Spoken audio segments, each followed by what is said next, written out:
Hello friends, मैं प्रमोद सिंह आप सभी का स्वागत करता हूं अपने यूट्यूब चैनल EGS स्टडी में।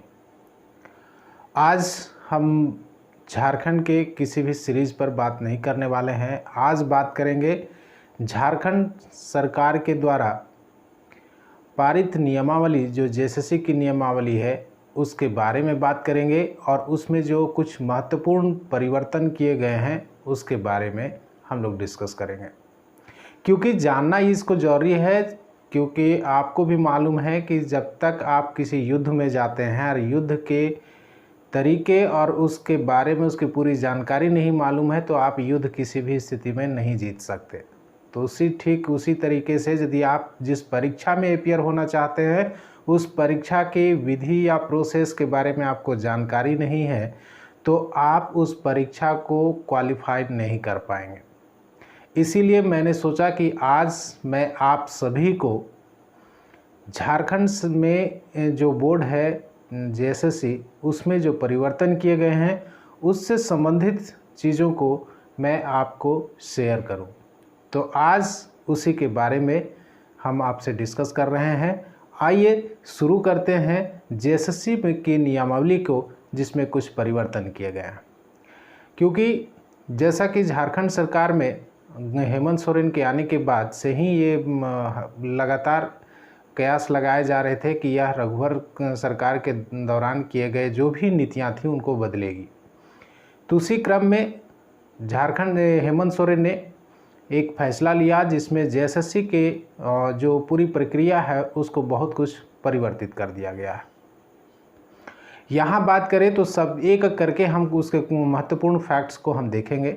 सबसे पहले आइए देखते हैं कि क्या चेंज किया गया है। सबसे पहले उसको देखते हैं कि जो भी योग्यता है, जैसे JSSC यदि स्नातक स्तर की परीक्षा लेती है, स्नातक स्तर की परीक्षा लेती है तो उसमें जो अंतिम तिथि है यदि वो वैकेंसी निकालती है और उस वैकेंसी में जो अंतिम डेट वो निर्धारित करती है कि इतने डेट तक फॉर्म अप्लाई किए जाएंगे, तो उस डेट तक आपका क्वालिफ़िकेशन जो ग्रेजुएशन मांगता है वो ग्रेजुएशन पूरा होना चाहिए। अर्थात सर्टिफिकेट जो है वो सर्टिफिकेट आपको उस तिथि तक आपके पास अवेलेबल होने चाहिए। इसका मतलब ये हुआ। आगे कहते हैं कि इसी के अंतर्गत में झारखंड सरकार ने जो बहुत अहम चीज़ जोड़ी है वो जोड़ी है कि आपका जो अहर्तांक होगा, अहर्ता जो है वो जो क्राइटेरिया है कि आप कैसे आएंगे, कैसे एलिजिबल होंगे, उसमें लिखा हुआ कि यदि आप ग्रेजुएशन लेवल का भरते हैं तो स्नातक पास होना चाहिए। लेकिन इसमें एक चीज़ जोड़ा गया कि आप स्नातक पास हों तो उसमें ये भी होना चाहिए कि आप 10 एवं 12 अर्थात मैट्रिक और +2 का एग्ज़ाम झारखंड के किसी संस्थान से ही पास किए हों। ये बहुत बड़ी बात है, क्योंकि अभी तक जो भी प्रोसेस किया गया था उसमें इस बात का कहीं कोई जिक्र नहीं था। उसमें साफ लिखा हुआ था कि आप परीक्षा जो देंगे वो आपका क्वालिफ़िकेशन था, आप ग्रेजुएशन किए हुए हैं तो आप ग्रेजुएशन किए तो भर सकते हैं। लेकिन इसमें साफ साफ मेंशन किया गया है कि आप ग्रेजुएशन किए हुए हैं, साथ में आपकी मैट्रिक 10th, चाहे आप किसी भी बोर्ड से हो, जैक से हो, CBSE से हो, ICSE से हो, किसी से भी हो, लेकिन उसका इंस्टीट्यूशन झारखंड के भौगोलिक क्षेत्र के अंदर होना चाहिए।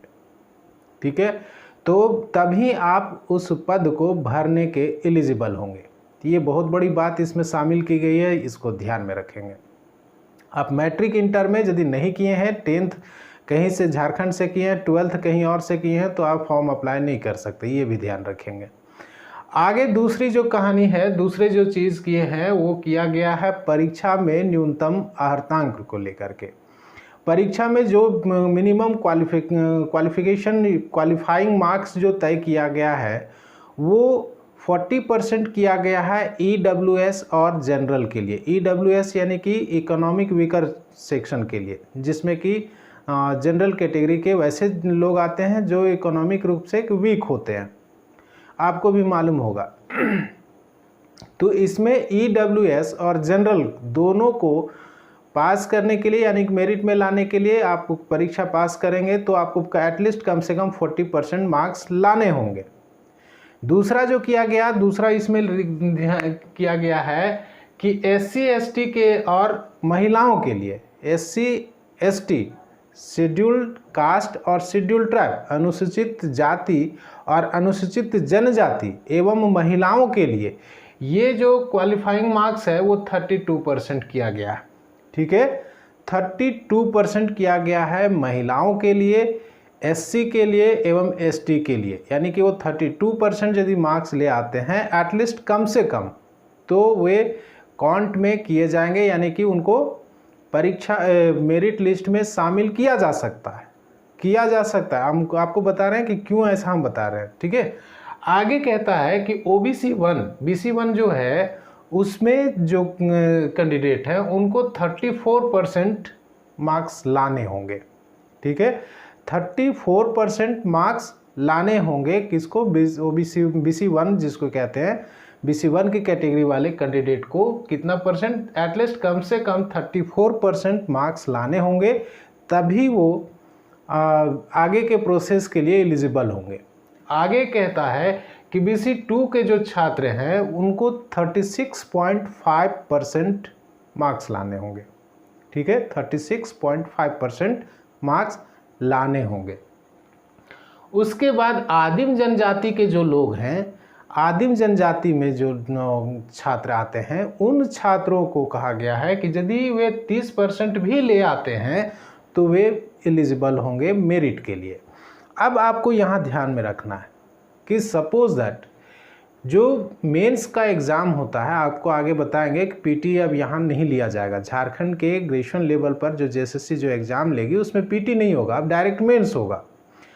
अब यहाँ एक चीज़ को ध्यान में रखिए, यदि मेंस में बहुत ज़्यादा मार्क्स जाता है तो 40% जाता है। ठीक है, सपोज दैट यदि 100 नंबर का मार्क्स है और 100 नंबर में 40% मार्क्स ही लाया गया है स्टूडेंट के द्वारा, तो 40% कट ऑफ किसके लिए होगा, जनरल के लिए।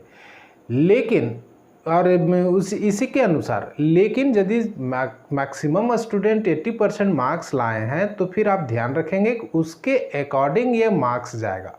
ठीक है, ऐसा नहीं कि 80% लाया है और कोई BC 1 का कैंडिडेट है वो 34% लाया है और वो फाइट करना चाहे कि जब इसमें नियमावली में लिखा हुआ 34% हम पास करेंगे तो हमको मेरिट में काउंट किया जाएगा। तो भाई ऐसा नहीं है। यदि BC 1 का कोई लड़का, यदि आप ज़्यादा लड़का BC 1 का 50% लाया, 60% लाया, तो वो पहले मेरिट में आएगा। ठीक है, वो देखा जाएगा कि कितने पद हैं। समझ में आई बात। तो यहाँ मिनिमम क्वालिफिकेशन, मिनिमम ये मार्क्स जो आपको लाने हैं, मिनिमम मार्क्स। ठीक है, इसी में ध्यान में रखा गया कि जो एग्ज़ाम होंगे उसके बारे में बताया गया कि 3 एग्ज़ाम होंगे, 3 पेपर का आपको एग्ज़ाम देना है, पेपर 1 का, पेपर 2 का और पेपर 3 का। तो पेपर जो है वो होगा भाषा का। ठीक है, जिसमें हिंदी और इंग्लिश दोनों के प्रश्न होंगे। तो दोनों के प्रश्न होंगे, दोनों का जो वेटेज होगा वो बराबर होगा, यानी कि यदि 100 नंबर का क्वेश्चन पूछा जाता है तो 50 क्वेश्चन होंगे हिंदी के और 50 क्वेश्चन होंगे अंग्रेजी के। अब यहाँ जो किया गया, चेंज किया गया, उसको देखिए आगे हम बता रहे हैं। यहाँ चेंज ये किया गया कि पहले था कि आपको मिनिमम क्वालिफिकेशन दोनों में प्राप्त करने थे। ठीक है, जैसे अभी अब क्या किया गया है कि मिनिमम 30% मार्क्स आपको लाने हैं पेपर 1 में। अब वो मिनिमम 30% मार्क्स जो लाने हैं वो एट दोनों सब्जेक्ट को मिला करके है, यानी हिंदी प्लस इंग्लिश।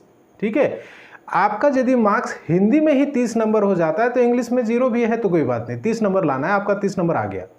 ठीक है, इससे पहले का जो था कि उसमें लिखा गया था कि नहीं, हिंदी में भी आपको जैसे 30 नंबर है, हिंदी में 15 और इंग्लिश में 15, तो ये प्रॉब्लम क्रिएट हो जा रहा था। तो यहाँ झारखंड के छात्रों के लिए ये एक बढ़िया अवसर दिया गया है, क्योंकि कई सारे ऐसे छात्र हैं जिनकी इंग्लिश वीक होती है और हिंदी अच्छा है तो हिंदी में वो पास कर जाते हैं, इंग्लिश के कारण से वो पिछड़ जाते थे। तो यहाँ ये चीज़ को दूर कर दिया गया, कह दिया गया कि पेपर 1 जो होगा वो क्वालिफाइंग नेचर का होगा, साथ में 30% मार्क्स लाने होंगे। और वो 30% मार्क्स दोनों पेपर हिंदी और इंग्लिश दोनों को मिला करके होगा। ऐसा नहीं है कि किसी एक में एक न्यूनतम मार्क्स आपको लाने, नहीं, दोनों मिला करके। मे भी एक में आपको इंग्लिश में 0 हो या हिंदी में 0 हो, ठीक है, लेकिन दोनों मिला करके एटलीस्ट 30 नंबर होने चाहिए।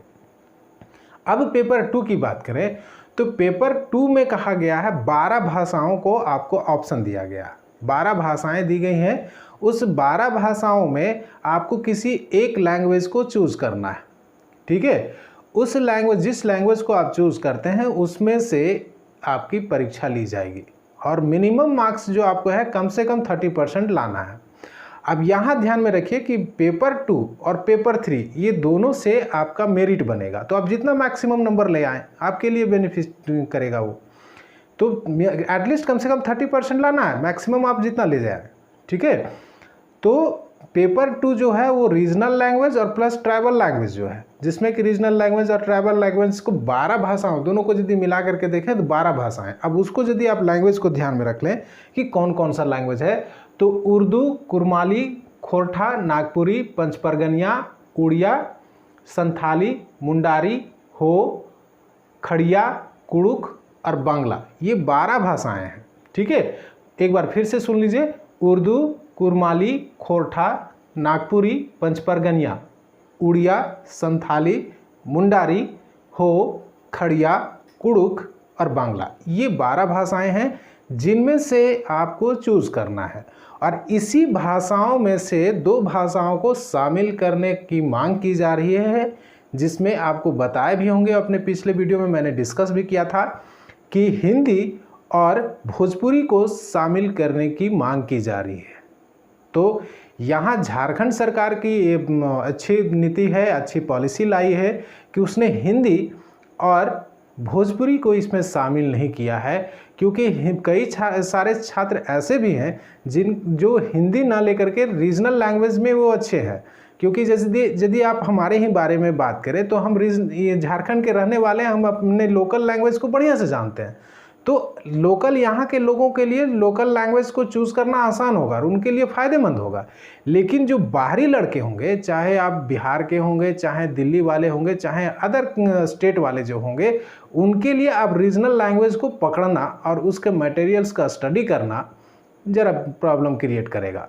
तो यहाँ ये झारखंड के छात्रों के लिए एक अच्छा डिसीजन लिया गया इस नीति के अंतर्गत। इस जेएसएससी की जो नियमावली बनाई गई है उसमें अच्छी नीति ये लागू गई। अब देखते हैं आगे क्या झारखंड सरकार जो मांग की जा रही है भोजपुरी और हिंदी को शामिल करने की, क्या वो मानती है या नहीं। यदि मानती है तो इतना तय मानिए कि बिहार के छात्रों को ये बेनिफिट करेगा यदि भोजपुरी को और हिंदी को शामिल किया गया। हिंदी सपोर्ट करेगा यूपी और दिल्ली वालों के लिए, जो दिल्ली वाले छात्र इसमें आते हैं। तो नहीं शामिल कर रहा तो ये बेनिफिट होगा हमारे लिए। जो झारखंड के लोग हैं, झारखंड के मूल यहाँ निवास करने वाले लोग हैं, उनके लिए 12 भाषाओं में से अच्छी बात की गई है एक उड़िया और बांग्ला को शामिल, जो 2 भाषाओं को शामिल किया गया है। उन भाषाओं को कुछ ज़रा लगता है कि वोटिंग की राजनीति की गई है, लेकिन फिर भी इतना कहें कि उड़िया और बांग्ला से उतना कंपटीशन झारखंड के लोगों को नहीं मिलने वाला है। लेकिन सबसे ज़्यादा कंपटीशन मिलता था यूपी और बिहार से, जो कि लैंग्वेज को हटा करके झारखंड सरकार ने अच्छी नीति बनाई है। आगे की बात करें तो आगे कहता है कि डीबी जो होगा यानी कि डॉक्यूमेंट वेरिफिकेशन होगा। पहले की पॉलिसी थी कि कभी भी आयोग यदि चाहेगा तो प्रारंभिक रूप में भी आपका डॉक्यूमेंट वेरिफिकेशन कर सकता है। लेकिन इसमें इस नीति में जो झारखंड सरकार ने संशोधन किया अभी वर्तमान में हेमंत सोरेन ने, उसमें कह दिया कि जब आप मेरिट लिस्ट आपका आएगा, मेरिट लिस्ट आप निकल जाएगा, तो उसके बाद अंतिम रूप से चयनित जो छात्र होंगे उन्हीं का वेरिफिकेशन होगा। ठीक है। अब आगे फिर ध्यान में देखिए, अब कहता है वरीयता के बारे में, फिर आगे कहता है। तो वरीयता के बारे में आप एक चीज़ समझ लीजिए, इसमें लिखा हुआ है क्या क्या, 2 चीज़ें लिखी गई हैं। एक है वरीयता में यदि आपका अंक समान आया तो देखा जाएगा कि डेट ऑफ बर्थ दोनों का समान है या जो है, तो जो सबसे ज़्यादा एज वाले होंगे यानी कि जो बड़े होंगे एज में, उनको प्राथमिकता दी जाएगी। अब यदि दोनों का एज बराबर हो एज भी बराबर हो और मार्क्स भी बराबर हो। तो उस स्थिति में पुरानी जो नियमावली थी उसमें कहा गया था कि उसमें देखा जाएगा कि नाम में उनका पहले कौन सा लेटर आता था, अल्फ़ाबेट में पहले कौन आता है। यहाँ इस चीज़ को चेंज कर दिया गया और यहाँ कर दिया गया कि देखा जाएगा कि यदि मार्क्स भी उनका बराबर है प्लस उनका डेट ऑफ बर्थ भी इक्वल है, दोनों मैच कर रहे हैं, तो अब देखा जाएगा उनके ग्रेजुएशन के मार्क्स में कौन सबसे अधिक लाया। जो सबसे अधिक लाया उसको प्रेफर किया जाएगा, ठीक है, अब उसको प्रायोरिटी दी जाएगी। अब आगे कहता है कि परीक्षा के बारे में आपको बताया कि परीक्षा जो होगी वह केवल मेंस होगी। इससे पहले जो प्रावधान था वो उसमें कंडीशन लगाया गया था कि यदि 15,000 से ज़्यादा यदि आते हैं फॉर्म, अप्लाइंग फॉर्म होते हैं, तो तभी आपका पीटी और मेंस दोनों होगा। यदि 15,000 से कम फॉर्म अप्लाई होते हैं तो सिर्फ मेंस होगा। ये उसमें कंडीशन लगाया गया था इससे पहले की जो नियमावली थी, लेकिन अब इसमें कंफर्म कर दिया गया कि कितना ही फॉर्म अप्लाई हो सिर्फ एक एग्ज़ाम होगी और वो होगा मेंस। अब जो करना है यहाँ झारखंड के छात्रों के लिए, वो आप ध्यान रखिए कि अभी से आप तैयारी में जुट जाइए अपनी रीजनल लैंग्वेज की। ये आपको मेरिट बनाएगा, और मेरिट बनाएगा रीजनल लैंग्वेज का, ट्राइबल लैंग्वेज। आप किसी के कहने से नहीं चूज़ करें, आप किसी के कहने से आप की कोई भी लैंग्वेज को चूज़ ना करें पेपर 2 के लिए। आप देखिए कि आप किस लैंग्वेज में बेहतर हैं, ठीक है। और उसके बाद देखिए दूसरा कंडीशन ये भी देखिए कि क्या जो लैंग्वेज आप चूज़ कर रहे हैं उसका मटेरियल मार्केट में अवेलेबल है या नहीं। अब मान के चलिए कोई ऐसा हम ले लेते हैं जिसका मटेरियल मार्केट में बहुत कम अवेलेबल है, तो आपकी तैयारी उस लेवल तक नहीं हो पाएगी जिस लेवल से फिर क्वेश्चन पूछा जाएगा। तो इस चीज़ को भी ध्यान में रखें कि उस चीज़ को चुने, उस लैंग्वेज को चुने जो लैंग्वेज आप अपने स्तर से बोलते हैं, क्योंकि कई सारे प्रश्न ऐसे होते हैं कि आप यदि लोकल क्षेत्र में रह रहे हैं तो वो क्वेश्चन आसानी से सॉल्व हो जाते हैं, वही बाहरी कैंडिडेट के लिए वो प्रॉब्लम क्रिएट होता है। तो आप लोकल लैंग्वेज के आधार पर उसको चुने, या ट्राइबल में यदि आप चुन रहे हैं तो इस चीज़ को ध्यान में रखें। अब आगे तीसरा पेपर के बारे में कह रहे हैं, तो जेएसएससी का जो नियमावली है उसके आधार पर आप इसके पहले का जो जीएस पेपर का जो सिलेबस है, अभी सिलेबस नहीं जारी किया गया, लेकिन आप सिलेबस इस देख लीजिए कि लगभग एज यूजुअल रहेगा जो पहले जीएसएससी की रही है। तो उसके आधार पर आप तैयारी करना शुरू कर दीजिए। निश्चित तौर पर जैसे ही कंफर्मेशन आता है नियोजन नीति के बारे में, इसका जेएसएससी वैकेंसी निकालेगी ही, और उसके बाद टाइम आपको बहुत कम मिलेगा। तो अभी एटलीस्ट कम से कम रीजनल लैंग्वेज या ट्राइबल लैंग्वेज पर आप फोकस कीजिए, इसकी तैयारी बहुत अच्छी कर लीजिए, क्योंकि एग्ज़ाम आने के बाद फिर आपके पास उतना टाइम नहीं मिल पाएगा कि आप रीजनल लैंग्वेज का जो तैयारी है उसको हाई लेवल तक कर सकें, ठीक है। आप तैयारी करते रहिए। इसके बाद भी यदि कोई प्रॉब्लम हो इसको समझने में, या कोई और क्वेरी आपको हो, तो आप कमेंट में लिख सकते हैं, मैं उसका जवाब आपको दूंगा।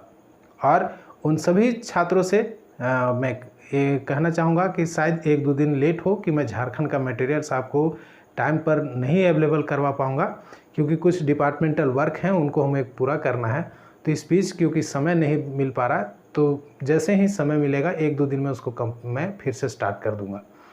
मिलता हूँ अगले वीडियो में। आप सभी का धन्यवाद। Thank you for watching.